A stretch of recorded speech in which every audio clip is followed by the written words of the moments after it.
It's Pahrump Nuggets $30,000 summer cash giveaway, and that's not all. Every day of the week in June and July, we've planned something special for you. Sundays, $1.50 bowling specials, daily drink and appetizer specials at the Gold Bar, hot seat drawings and the party cart. Earn up to 10 times the points 3 days a week. Thursdays in June, win a GPS. Thursdays in July, win a 32-inch HD TV DVD combo. Every Friday and Saturday, 10 lucky people will walk away with their share of $30,000. Where the fun never stops, Pahrump Nugget Hotel and Casino.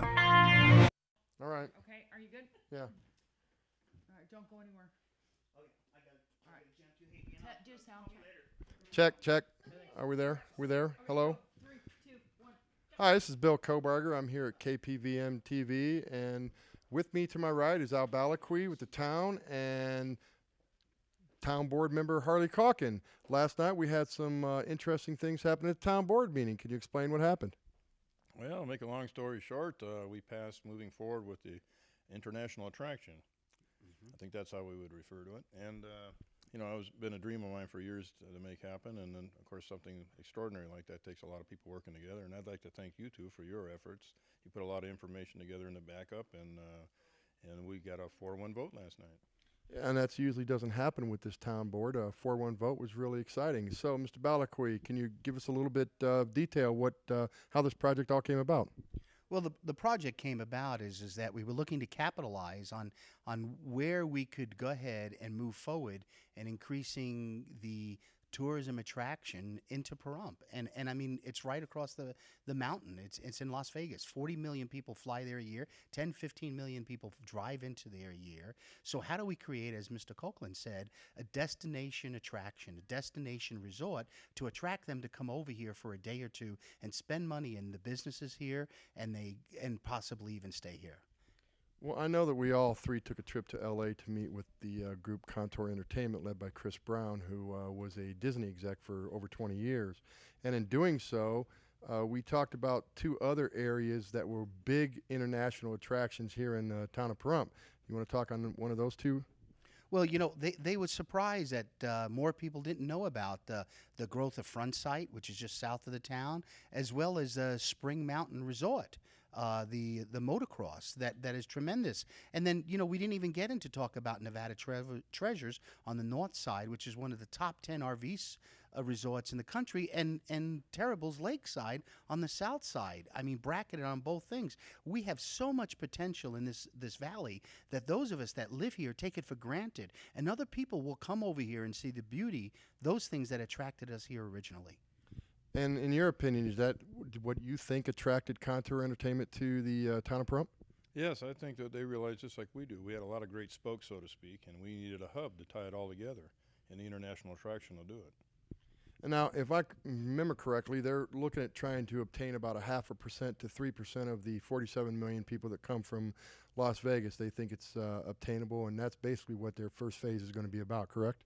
That is correct. They're going to go ahead and put together the factual information that'll show that group will come over here from over there, and that takes a lot of work and a lot of effort. But more importantly, they've got to assemble that information that's acceptable by the industry.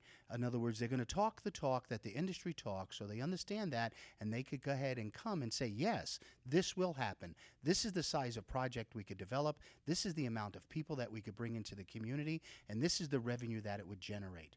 That's what the work is all about. And Harley, Mr. Calkin, did they give a timeline on how long the phase one would be, and what would they were doing after phase one? Well, it sounded like maybe a couple months or so. And what I'd like people to understand is what phase one does. It's already been determined by them, or they wouldn't come here and waste their time or their reputation, that we are a viable place to have this project. What this study is going to do determine how big this project can be, because it all leads to going to investors that they have, and of course we have to have the correct information to convince the investors it's a good investment. So that's what all this is about. So it'll be determining how big this project can be, what the theme of the project is, and so on. So it's just putting all the numbers together so we can get the money successfully.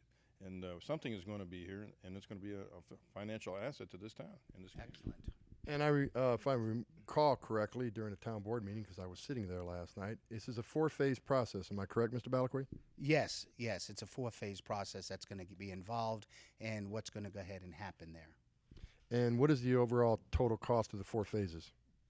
Well, that could vary depending on how big it's going to be. I mean, that could vary from just under $500,000 to just under $900,000, and again, that'll vary how big of the project they bring and which they go forward. That's why there's that difference in those costs. But we'll get a good handle on that after the first phase. And the interesting thing I thought about last night was that there's an agreement out there that once they complete phase one and it's deemed not viable, we get the money back. Is that correct?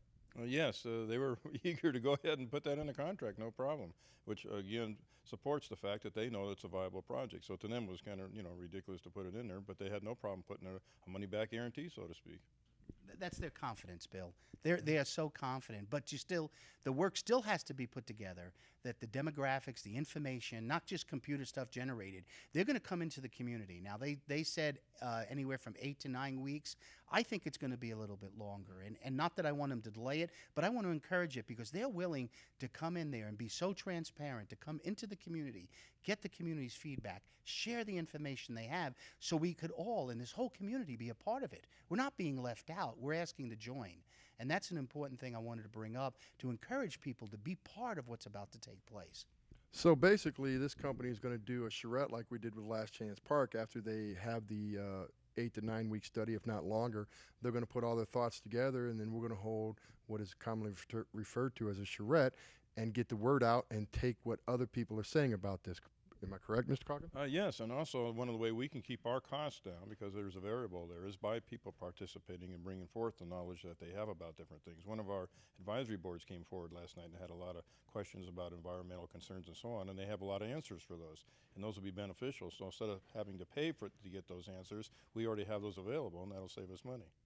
And that board you were referring about is the Nuclear Waste Advisory Board. Now, do you have any other closing comments that either one of you gentlemen like to make? Mr. Calkin, I'll go first. You'll go first because he's the town board member. Well, I would just encourage everybody to get behind this project and participate any way they can and make it happen. Thank you, Mr. Calkin. Mr. Balakwi. What I want to say is that people got to understand that this is a catalyst.